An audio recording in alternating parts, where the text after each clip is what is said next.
It's always fun to have a new turnaround to add to your collection. This one is a particularly jazzy one that I worked out as part of a tune that I'll be teaching this summer in my membership called Ides of March. And if you'd like to get the complete tab for that tune, including this turnaround, along with lessons and live streams and everything else, check out the membership, the Fingerstyle 5, at the link below, or go to fretboardconfidential.com to learn more. But in the meantime, let's get into this turnaround, which is played in E with a steady bass and uses some chords you might not think of using for an E blues turnaround.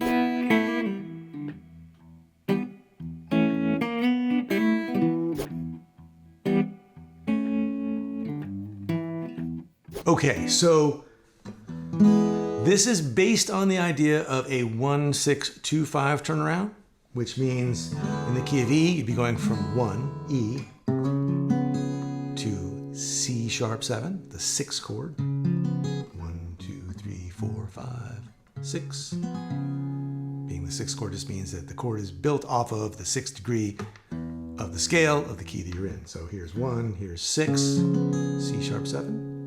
Ordinarily, you'd go to 2 then, F sharp 7, and then 5, B7.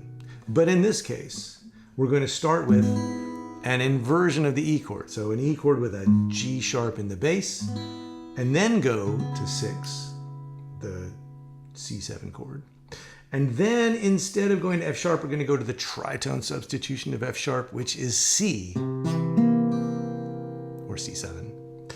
And then to the 5 chord, B7. Now I did a whole lesson on tritone substitutions a while back, and I'll put a link to that down below. But what we're going to do here is go from this voicing to this voicing, and then this voicing, and then this voicing. So just different ways of arranging the notes of the chord. That's all voicing really means. So in this case, we've got the 3rd of E in the bass, and then we've got the 5th here at the 4th fret of the 3rd string, and then the 3rd on top on the high string, also on the 4th fret. So we've got this. Then for the C7, C sharp 7, excuse me, we just have to come over with the middle finger to play the root. We can keep this note here with the ring finger. Now this is going to be the flat 7 of C sharp, and we're going to go to flat 13 on top, so 5th fret on the high string. And then for the C7, we're going to go here. This is a bit of a stretch, but there's quite the payoff if you can make it work. Here's the root. Here's the root again at the 5th fret of the 3rd string.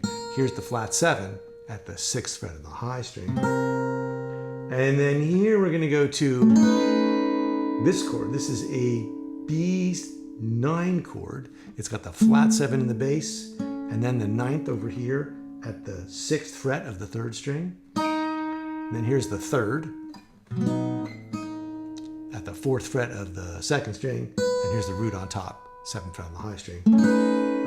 This is also known as the Freddie King chord or the hideaway chord. Tinsley Ellis used to call it the secret chord, because it was like really hard to, it was the one chord like nobody could figure out from the record when he was a kid, so they all called it the secret chord, and when they finally got it, they were like, oh yeah, I learned the secret chord. So we've got this, and what you might notice is that while the bass is doing this and then kind of climbing down chromatically, by half step, over here, the melody is going up by half steps. So it's one of those things that's kind of like, it's a little wonky to play, but it's because it's based on an idea. Like, what if I could get this to go up while this is going down, right? And then what do you fill in the middle to make it sound more like a chord than just like a bass note and a melody line on top? So first you want to just make sure you can grab all 4 chords. And then you can start to do some little melodic things on top.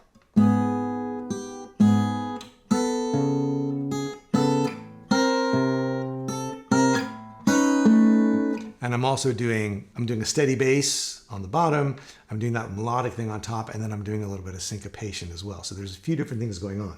So you can start with just playing the chords with the steady bass.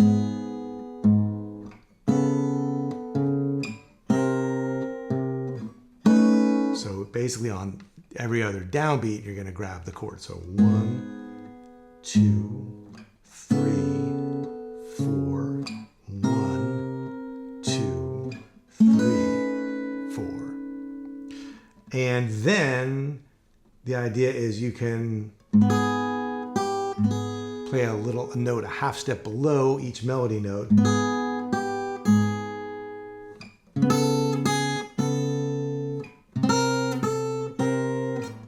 And you're just kind of shimmying your pinky around. Well, the first time you're doing pinky to index. And then you're just moving your pinky like that. So if you played without any real syncopation,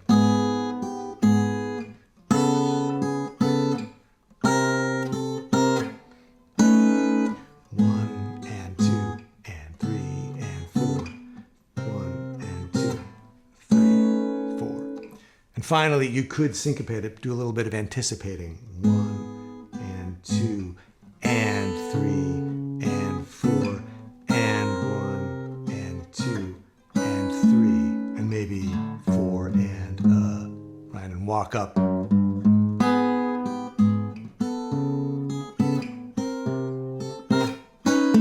And of course, you could also go in other directions.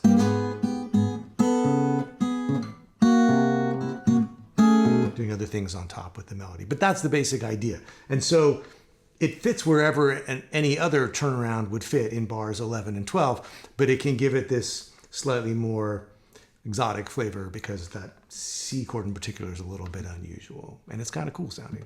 So I have a complete version of this tune posted elsewhere here on my channel, and if you want to go and see what this turnaround sounds like in context, I'll put a link to that down below as well. I mean, it basically goes where any turnaround would go in bars 11 and 12 of a 12-bar blues. But sometimes it's nice once you've learned something to see how it actually gets used, so you have a better idea of like, oh yeah, this is where I would drop it into something I'm working on.